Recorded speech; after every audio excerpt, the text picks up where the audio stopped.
রাঙ্গামাটির বাঘাইছড়ি উপজেলার বন্যা কবলিত এলাকা ও আশ্রয়কেন্দ্র পরিদর্শন করেছেন স্থানীয় সংসদ সদস্য ও সাবেক পার্বত্য মন্ত্রী দীপেন দেওয়ান। ১৩ জুলাই সকালে তিনি উপজেলা পরিষদ মিলনায়তন এবং অ্যাডমিনিস্ট্রেশন স্কুল অ্যান্ড কলেজ আশ্রয়কেন্দ্রে যান।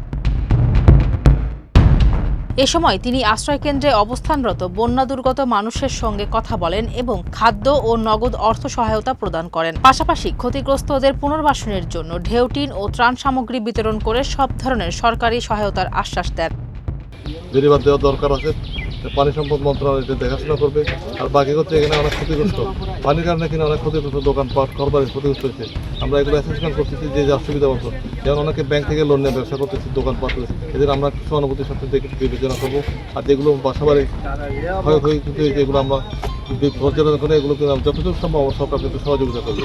আমি দেখেছি ক্ষতিগ্রস্ত এলাকার লোকজন কিন্তু আমাদের মেন হাত থেকে তাদের কাছে এদের এখন আশ্রয় দিয়ে সুষম অবস্থানটা বজায় রাখা পরবর্তীর জন্য সরকার প্রয়োজনীয় পদক্ষেপ।